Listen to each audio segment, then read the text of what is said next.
네, 오늘도 말씀으로 하루를 성도님들을 주님의 이름으로 축복합니다. 오늘은 사울에게서 배우는 교훈이라는 제목으로 우리가 함께 은혜의 말씀을 나누도록 하겠습니다. 어제 저희가 이 사무엘상 12장의 이 말씀을 통해서 새롭게 왕정체제를 시작하는 그 이스라엘을 향한 사무엘의 권면의 말씀, 설교겠죠. 하나님께서 이스라엘에게 원하시는 것이 무엇이냐, 그 원하시는 한 가지를 저희가 함께 살펴보았습니다. 그것이 무엇이냐, 바로 하나님이 그 백성들에게 원하시는 것은 그 마음을 다하는 것이었어요. 마음을 다해 하나님을 묵상하고, 마음을 다해 하나님을 사랑하고, 마음을 다해 하나님을 진실되게 섬기는 것. 자, 그것이 왕 대신 하나님을 버리고 떠난 그 이스라엘을 끝까지 붙잡으셨다. 놓치지 않고 끝까지 붙잡으셨던 하나님의 원함이셨다는 것입니다. 자, 그러니 만약 오늘 본문이 이제 12장에서 이 사무엘의 권면을 듣고 그 다음에 이어지는 13장이 정상적인 흐름으로 만약에 흘러가게 된다면, 그렇다면 어제 사무엘이 권면했던 그 설교의 말씀처럼 초대왕이었던 이 사울과 이스라엘 백성들이 온 마음을 다해서 그들이 하나님을 섬기는 그런 모습들이 어떤 기록이 되어야 맞을 것입니다. 오늘 좀 전에 저희가 함께 읽어보았던 이 12절까지의 내용, 또 내일 또 나머지 13장의 말씀을 살펴보겠지만, 사실 그 본문의 내용은 그러한 내용과는 거리가 멀다는 거죠.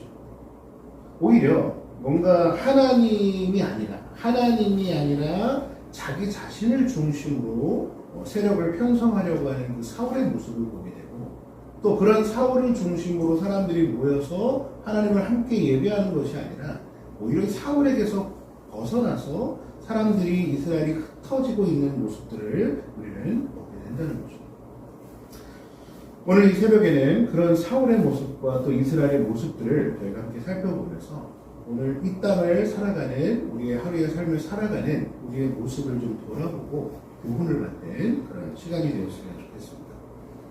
먼저 1절 말씀부터 살펴보면, 1절에 보면 사울이 왕이 될 때 40세였다 이렇게 이야기를 합니다.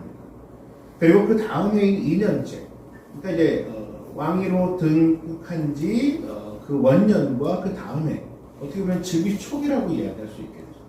왕이 되고 왕으로 이제 옹립되고 난 그 즉위 초기에 이스라엘 백성들 중에 이 사울이 3,000명을 택하였다고 이야기합니다.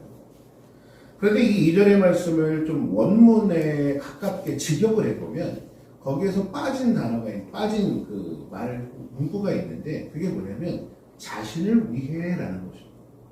그러니까 이 말씀을 직역하면 이런 겁니다. 사울이 자신을 위하여 이스라엘 사람 3,000명을 택하였다라는 것이죠. 그러니까 이전에 사무엘상 11장, 자, 사울이 왕이 되기 이전에 이 이스라엘의 모습들을 보면 국가적인 위기, 암몬이 쳐들어온다거나 하는 이런 국가적인 위기 가운데 하나님의 사사들이 온 이스라엘의 용사들을 소집을 하게 됩니다. 그러면 사람들이 다 모여서 그 국가적인 위기에 대항해서 함께 극복하는 모습들을 보게 되는 거죠. 그런데 지금 이 사울은 이제 왕이 되고 나서 했던 첫 번째 일이 무엇이냐? 자신을 위한 병력, 즉 자신의 어떤 근위병들을 선발하고 있다는 것입니다. 물론 왕정체제로 이제 전환됐기 때문에, 기존에는 신정체제였다면 이제 새롭게 인간의 왕을 세우면서 왕정체제로 가는 과정에서는 이것이 무슨 문제냐라고 말씀하실 수도 있습니다. 하지만 좀 전에 말씀드린 것처럼 신정체제에서 왕정체제로 넘어가는 어떻게 보면 가장 중요한 시점에 그 첫 번째 왕이었던 사울이 한 첫 번째 일이 자신을 위한 군대를 양성했다라는 것을 성경이 기록하고 있다는 것을 보면, 사울이 뭔가 이 첫 단추를 잘못 깨고 있구나, 이걸 우리가 좀 알게 된다는 것입니다. 자, 그것을 좀 더 확실하게 보여주는 것이 바로 3절과 4절에 나오는 내용입니다. 먼저 3절을 보면, 요나단이 게바에 있는 블레셋 사람의 수비대를 치매 블레셋 사람이 이를 들은지라 사울이 온 땅에 나팔을 불어 이르되 히브리 사람들은 들으라, 이렇게 이야기합니다. 자, 3절에 보면 사울의 아들 요나단이 게바에 있는 블레셋의 수비대를 치게 됩니다. 자, 이것이 발단이 돼서 블레셋 사람들의 미움을 받게 되는 거죠. 자, 그런데 우리가 좀 생각해 보면 사실 사울이 왕이 돼서 자신의 7개를 선발하는 것, 근위병을 선발하는 것, 또 이방 민족이었던 블레셋의 수비대를 치는 것, 이거는 항상 있어왔던 일이거든요. 그러면 이것이 이런 전쟁을 통해 블레셋의 미움을 받게 된 것이 사울의 잘못이다 라고 말할 수 없을 겁니다. 그러면 왜 이것이 지금 문제인 것처럼 말씀을 드리고 있느냐? 가장 중요한 것이 빠져있기 때문입니다. 자, 이 사울의 행동에서 문제가 되는 것은 무엇이냐? 바로 그 일이 하나님이 제거하시고 하나님이 말씀하신 내용이 아니라 사울의 독단적인 행동이었고 독단적인 계획이었고 자기가 하고 싶은 대로 하는 그러한 욕심에 불과했기 때문이다 라는 거죠.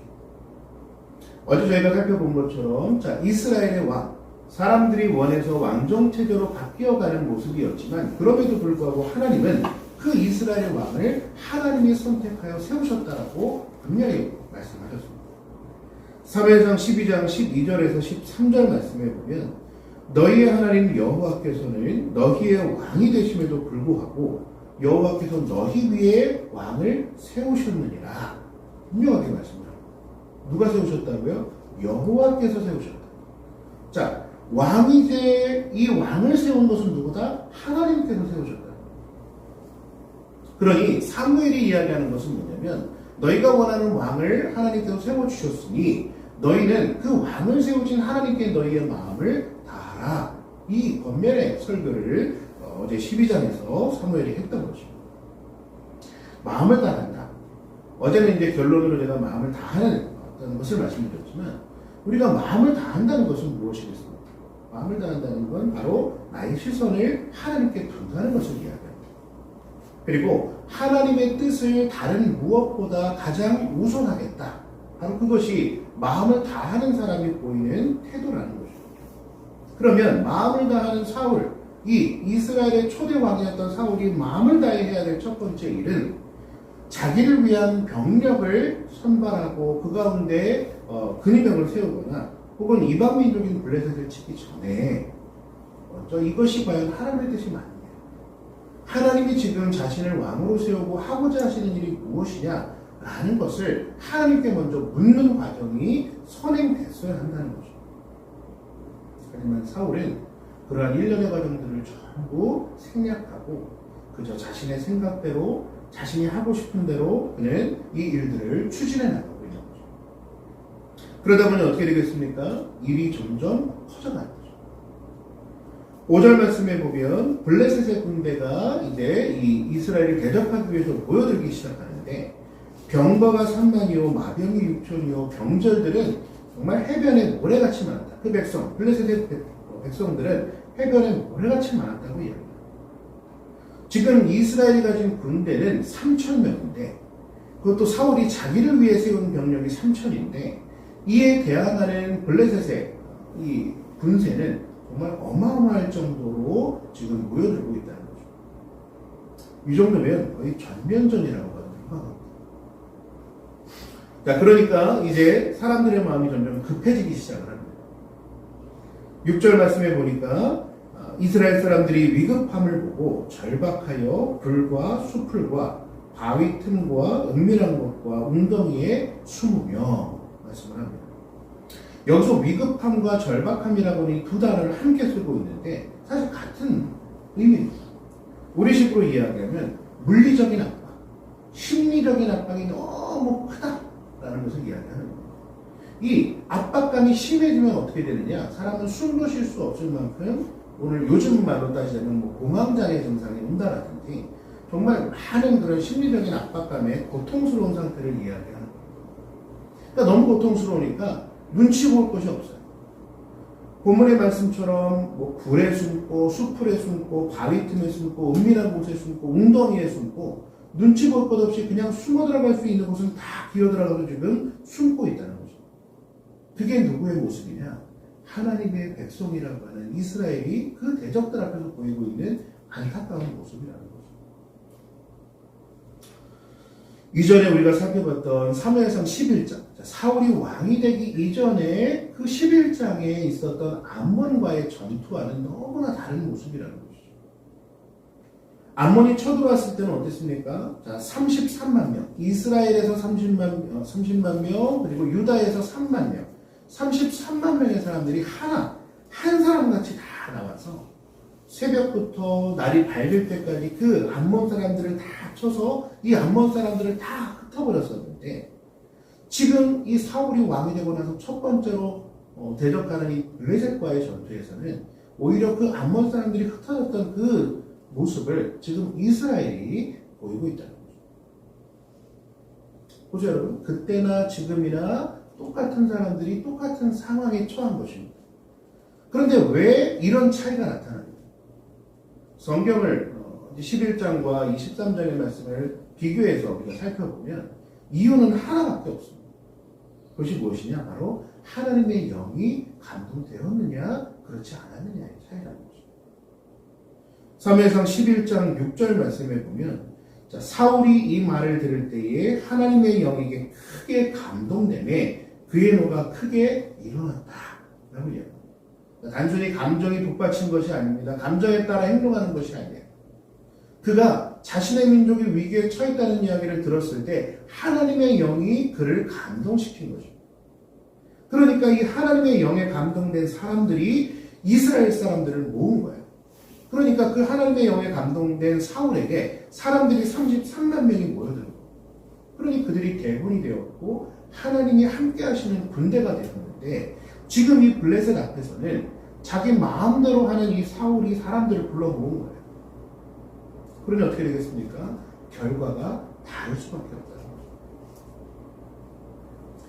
만약 여기에서라도 사울이 돌이켰다면 자신의 잘못을 깨닫고 그 국가적인 위기 앞에서 다시 한번 그가 왕이 되기 이전에 하나님의 성령에 감동이 되어서 하나님께 이 전쟁을 맡겼던 것으로 돌아간다면 아마 다른 결과가 그의 인생에 나타났을 것입니다.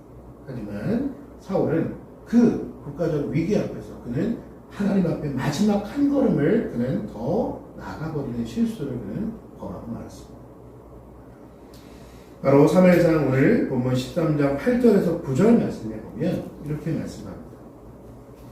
사울은 사무엘이 정한 기한대로 이레 동안을 기다렸으나 사무엘이 길갈로 오지 아니하매 백성이 사울에게서 흩어지는지라. 사울이 이르되 번제와 화목제물을 이리로 가져오라 하여 번제를 드렸더니. 바로 사울이 했던 마지막 그 실수, 마지막 그 한 걸음은 무엇이냐? 바로 제사장에게만 허락된 번제를 자격도 없는 사울이 자기 멋대로 제물을 가져다가 그가 번제로 드렸다는 것입니다. 이것은 단순히 사울이 하나님의 계명을 어긴 것이 아닙니다. 이것은 하나님을 향한 사울의 근본적인 자세 자체가 이미 틀렸다라는 것을 보여주는 핵심적인 사건인 거죠. 제가 지금 목사로 이 자리 강단에 서서 설교를 하고 있지만, 예전에 제가 목사 안수를 받을 때 목표했던 것이 있었고 굉장히 목사 안수를 받으면서 가장 저를 행복하게 했던 것이 있습니다. 그때 제가 목사 안수를 목표하고 목사 안수를 받으면서 기뻐했던 것은 뭐냐면, 비로소 내가 축도할 수 있는 자격을 갖추게 되었구나라는 것이었어요. 그 당시 이제 설교자로 교육부서 유치부부터 청년부, 교육부서는 다 하고 작년부까지 설교를 하면서 그 당시에 제가 너무나 사랑했던 그 학생들, 자녀들 똘망똘망하게 예배드리는 그 아이들 얼마나 예쁜지 여러분 모르시죠? 설교자로 서보시면 아십니다. 막 똘망하게 바라보는 그 아이들을 보면서 그 아이들을 너무나 마음껏 축복해주고 싶은 마음이 큰 거예요. 또 이제 어른들도 마찬가지, 슬프고 힘들고 어려운 문제를 가지고 나왔던 분들이 설교를 듣고 예배를 마치고 돌아갈 때 그들의 삶을 축복하는 그 축도를 해주는 목사님을 볼 때 너무 제 마음이 감동이 되고, 나도 그렇게 사람을 축복하는 사람이 되고 싶다라는 그런 마음에 그 목사님들 볼 때 너무 내가 부럽고 꼭 빨리 안수를 받고 싶다라는 마음이 너무 강했습니다. 하지만 부럽고 하고 싶다고 해서 제가 마음대로 축도를 하면 안 되겠죠. 그러면 이제 이단으로 쫓겨나겠죠. 네. 그래서 목사 안수를 받고 제가 축도할 수 있는 자격을 갖춘 첫 번째 주에 제가 했던 것은 뭐냐면, 주일이 되기 전날 축도문을 쫙 써놓은 겁니다. 유치부 아이들을 위한 축도, 또 중고등부 아이들, 시험을 앞둔 아이들을 위한 축도, 제가 축도를 다 써보고 달달 외우고 얼마나 처음에 그동안 하고 싶었던 걸 얼마나 하고 싶었겠습니까?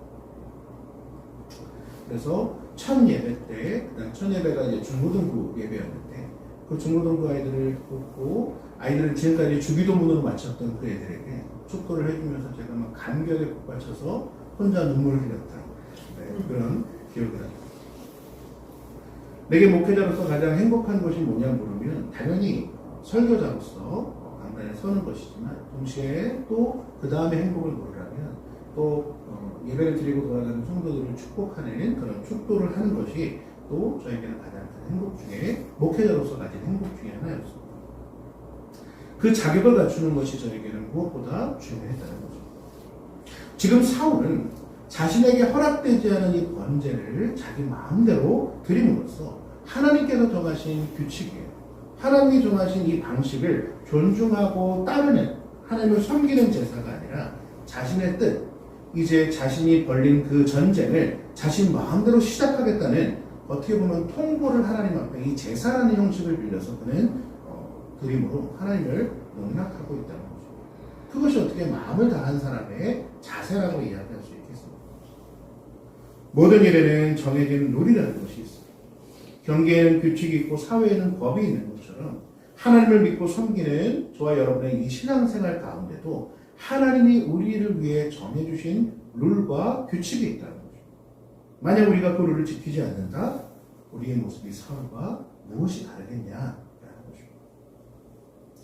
하나님이 정하신 방식을 따라 우리의 신앙생활의 규칙을 우리가 하나님 앞에 준수함으로써 이 사울과는 다르게 하나님 앞에 칭찬받는 우리 한민의 성도님들이 되시기를 소망합니다.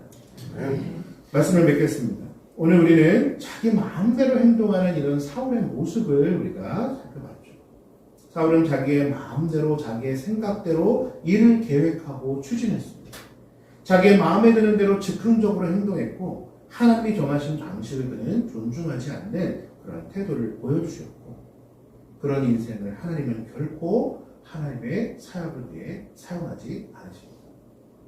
오늘 우리가 이 사울에게서 배우는 교훈은 그럼 무엇이겠습니까? 첫 번째, 우리가 무엇을 일을 하든 마음을 다해 하나님께 하기 위해서 먼저 하나님의 뜻을 묻는 성도가 되자. 두 번째로 하나님의 영에 감동되어 우리가 하나님의 일을 감당해야 될 것이고 마지막 세 번째, 하나님이 우리를 위해 정하신 방식을 우리가 존중하며 하나님의 뜻이 맞는 하나님의 방식에 맞는 삶의 방식을 우리가 따라야 한다라는 거죠. 오늘 이 새벽 우리가 이 세 가지 이 사울을 통해 받는 이 세 가지의 교훈을 우리 마음속에 새겼으면 좋겠고 오늘 하루도 우리의 마음을 다해 하나님이 원하시는 성도의 모습으로 살아가실 수 있는 그런 저와 여러분이 되시기를 주님의 이름으로 간절히 바라고 축원합니다. 함께 기도드리겠습니다.